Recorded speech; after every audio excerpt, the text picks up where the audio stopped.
Have you all noticed that food has become much more expensive?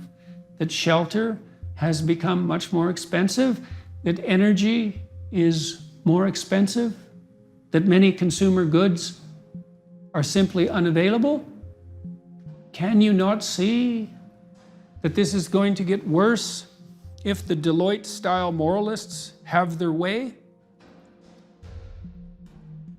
How much short-term pain are you going to be required to sustain? Decades worth? All your life and the life of your children? It's very likely for your own benefit. Remember that. And all this painful privation is not only not going to save the planet, it's going to make it far worse. I worked for a UN subcommittee that helped prepare the 2012 report to the Secretary General on Sustainable Development. Whether or not it was a good idea to contribute to such a thing is a separate issue. I do believe, at least, that the report would have been much more harmful than it was without the input of the Canadian contingent. We scrubbed away several layers of globalist utopianism and Cold War era conceptualization and cynicism. That was something. I garnered a key and crucial insight from the several years' work devoted to my contribution. I learned that the fastest and most certain pathway forward to the future we all want and need, peaceful, prosperous, beautiful, is through the economic elevation of the absolutely poor.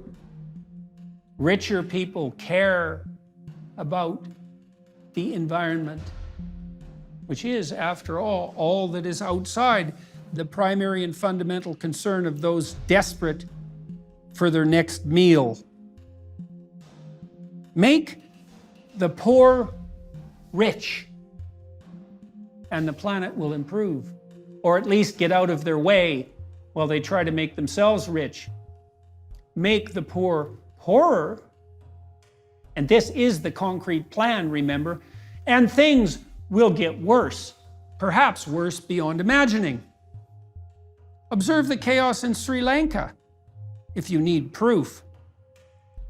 There are clearly more important priorities than costly and ineffective emergency climate change reductions. Bjorn Lomborg's work, among others, such as Marian Tupy and Matt Ridley, has demonstrated that other pressing problems could and should take political and economic priority from the perspective of good done per dollar spent. Money could and should be spent, for example, to ensure the current health and therefore future productivity and environmental stewardship of currently poor children in developing countries, for example. How about attending to remediation of the actual world of pain and deprivation of such children, rather than saving the hypothetical world and the hypothetical world of future children in abstraction? Citizens are waking up to this. Dutch farmers and fishermen are rising up. Canadian truckers are pushing back. And such protests are spreading and increasing in intensity, as they should. Why? Because Deloitte consultants and like-minded centralists are pushing things too far. It will not produce the results they are hypothetically intending. This agenda, justified by emergency, will instead make everyone poorer, particularly those who are already poor. This use of emergency force will instead make the lives of the working men upon whom we all depend for our daily bread and shelter more difficult and less rewarding. Finally, this use of emergency force will also make the environment worse, not better. Why? If you wreak your temporary economic havoc to eventually remediate the world, those whom you sacrifice so casually in the attempt will descend into chaos. In that chaos, they will then, by necessity, turn their attention to matters of immediate survival, and in a manner that will stress and harm the complex ecosystems and economies that can only be maintained with the long-term view that prosperity and nothing else makes possible. Critics of my view will say, we have to accept limits to growth. Fine, accept them. Personally, abandon your position of planet-devouring wealthy privilege. Join an ascetic order. Graze with the cattle. Or, if that's too much, and it probably is, then purchase an electric car, if you want one, but no diesel-powered emergency backup vehicle or electric power generator for you.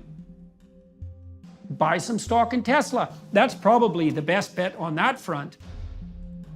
But you don't approve of the likes of Elon Musk, do you? Stop flying.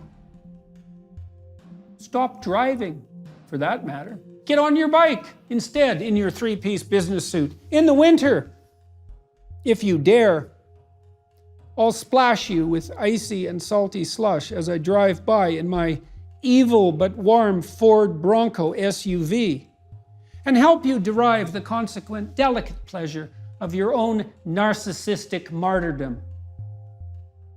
Save the planet with your own choices, but quit demanding that the rest of us blindly follow your diktats. Quit demonizing and castigating us merely because we don't just happily cede to you all the extant power.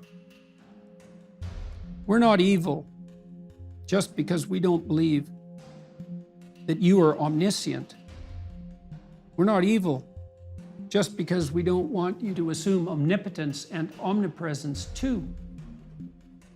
There is simply no pathway forward to the green and equitable utopia that necessitates the further impoverishment of the already poor, the compulsion of the working class, or the sacrifice of economic security and opportunity on the food, energy, and housing front.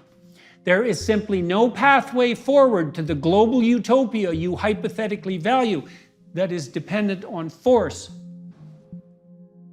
And even if there was, what gives you the right to enforce your demands on other sovereign citizens equal in value to you?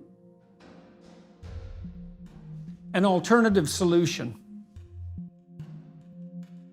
A better way forward would be to prioritize the problems that beset all of us on this still green, functional, and increasingly abundant planet, with the requisite focus and attention demanded of a true political class elected by the people, capable of and willing to look at everything, trying to fix where necessary, trying to maintain as much freedom and autonomy as possible, and stop simply capitalizing narcissistically on the mere appearance of action, knowledge, and virtue. We should obtain true cooperative consent from those affected, farmers, truckers, working class people, who have turned in irritated desperation to figures such as Trump, and work with them rather than forbidding them with your power or improving them so they will be finally worthy of your time and attention. Help replace dirty energy with clean if you must, but do it on your own dime, and make sure that the results are cheap and plentiful if you want to help the poor and the planet. The warning bells are ringing.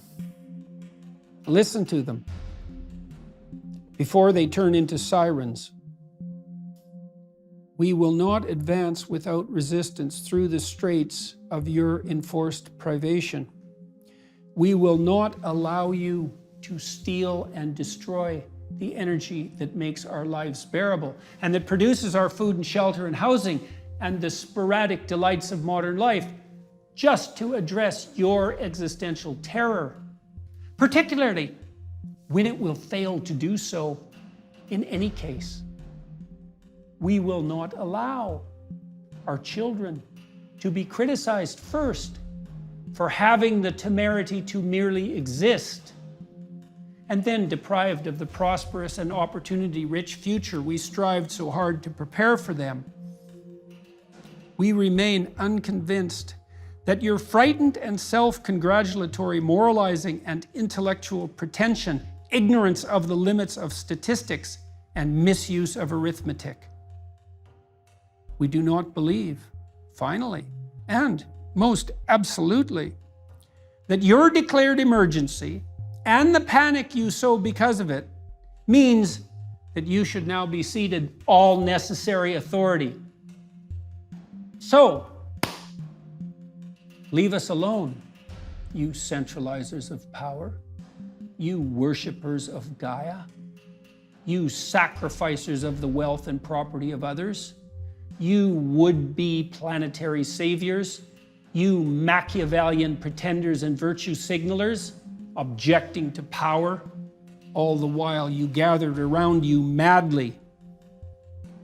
Leave us alone, to prosper or not, as a result of our own choices, as a result of our own actions, in the exercise of our own requisite and irreducible responsibility. Leave us alone, or reap the whirlwind, and watch the terrible destruction of what you purport to save in consequence.